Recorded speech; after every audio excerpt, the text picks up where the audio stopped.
할렐루야. 오늘도 행복한 목요일 아침입니다.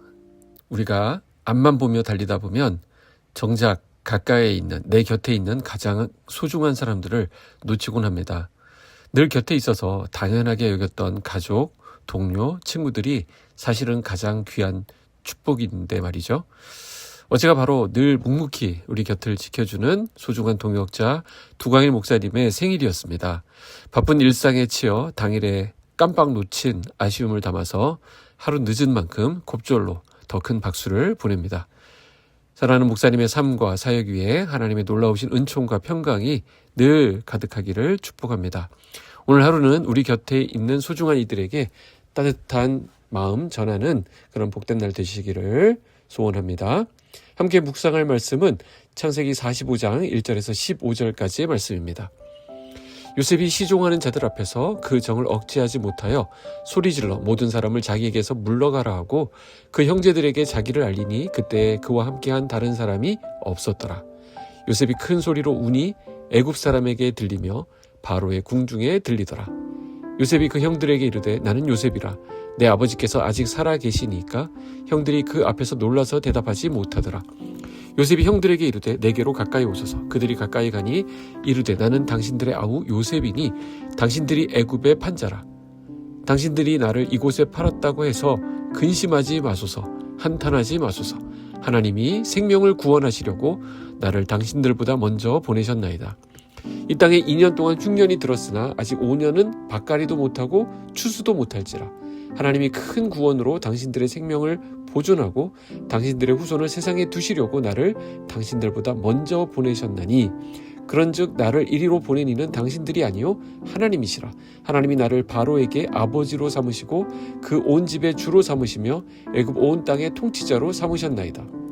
당신들은 속히 아버지께로 올라가서 아뢰기를 아버지 아들 요셉의 말에 하나님이 나를 애굽 전국의 주로 세우셨으니 지체 말고 내게로 내려오사 아버지 아들들과 아버지의 손자들과 아버지의 양과 소와 모든 소유가 고센 땅에 머물며 나와 가깝게 하소서.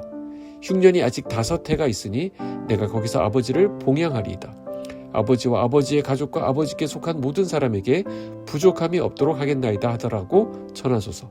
당신들의 눈과 내 아우 베냐민의 눈이 보는 바 당신들에게 이 말을 하는 것은 내 입이라. 당신들은 내가 애굽에서 누리는 영화와 당신들이 본 모든 것을 다 아버지께 아뢰고 속히 모시고 내려오소서 하며 자기 아우 베냐민의 목을 안고 우니 베냐민도 요셉의 목을 안고 우니라.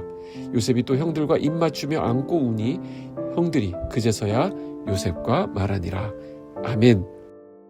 네, 우리는 지난 말씀을 통해 유다의 책임지는 모습을 보았습니다. 막내인 베냐민을 대신해서 기꺼이 애굽의 종이 되겠다라고 자처하는 유다의 진심을 마주하는 순간 요셉은 마침내 감정을 주체하지 못하고 무너져 내립니다. 시종들을 모두 물리친 그 방 안에서 요셉은 목 놓아 울기 시작합니다.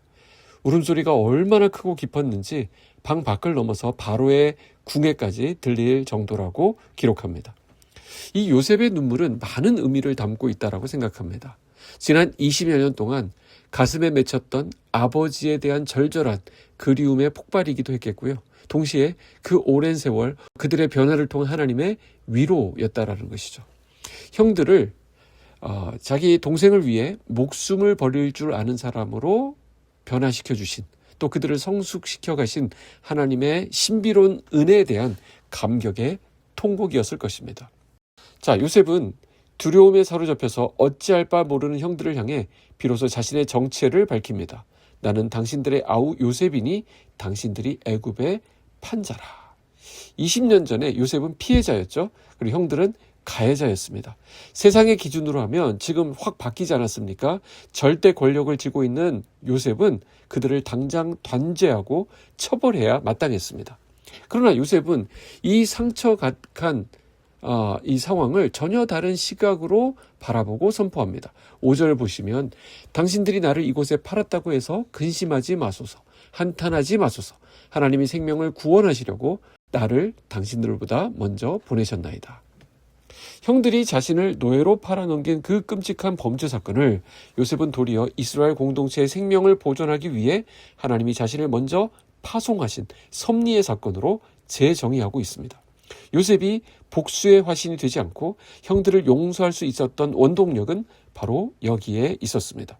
그게 무엇입니까? 요셉은 자신의 억울한 과거를 묵상한 것이 아니라 그 상처의 역사 너머에서 일하고 계셨던 하나님의 거대한 구원 계획을 바라본 것입니다. 하나님은 과거의 의미를 완전히 바꾸시는 분이십니다.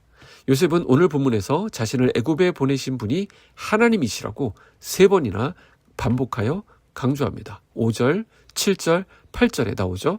여러분들 큐티 하시는 분들은 그 부분에 밑줄 긋고 확인해 보시기 바랍니다.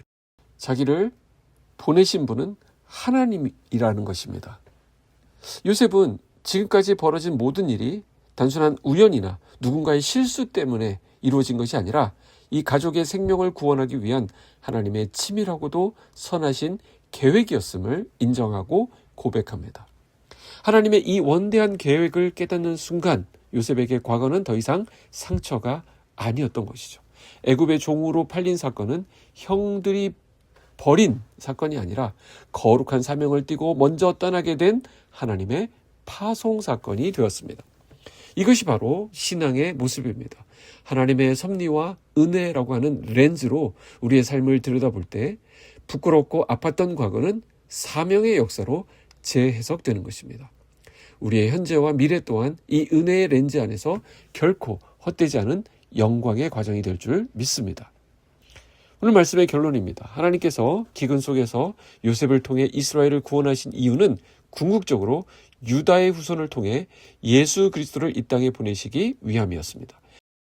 우리를 구원하시기 위해 당신의 아들을 이 땅에 먼저 보내셨습니다. 이 사실을 믿는다면 우리의 삶을 다시 돌아보게 됩니다. 힘들고 슬프고 억울했던 그 과거조차 마치 오늘 본문에서 요셉과 동행하신 하나님께서 그러셨던 것처럼 우리를 성숙시키기 위해, 우리를 잘 사용하시기 위해 잠시 허락하신 섭리였다라는 사실을 우리는 깨닫게 됩니다. 이제 우리도 요셉처럼 고백하기 원합니다. 하나님께서 나를 구원의 통로로 삼으시려고 지금 내 부모와 형제 그리고 이웃의 자리에 먼저 보내셨다라는 것이죠. 이제 우리는 원망과 한탄을 멈추고 내게 허락하신 삶의 자리를 용서와 사랑의 발걸음으로 채워갈 수 있기를 주님의 이름으로 축복합니다. 기도하겠습니다. 하나님 감사합니다. 말씀을 통해 우리의 삶을 섭리 가운데 주관해 가심을 깨닫게 하시니 감사합니다. 사랑의 주님, 그럼에도 불구하고 우리는 지난날의 아픔과 상처 속에 계속 머물러 있었던 것을 고백합니다. 주님을 원망하거나 오해하였던 우리의 어리석음을 용서하여 주시옵소서. 요셉처럼 우리의 과거를 하나님의 뜻 안에서 새롭게 바라볼 수 있게 하시고 지금 내가 서 있는 이 자리가 주님께서 보내신 사명의 자리임을 잊지 않게 하여 주시옵소서. 오늘도 주님의 은혜 아래 주님의 손에 쓰임받는 거룩한 날 되기 원합니다. 그렇게 우리를 사용하여 주시옵소서. 예수님의 이름으로 기도하옵나이다. 아멘.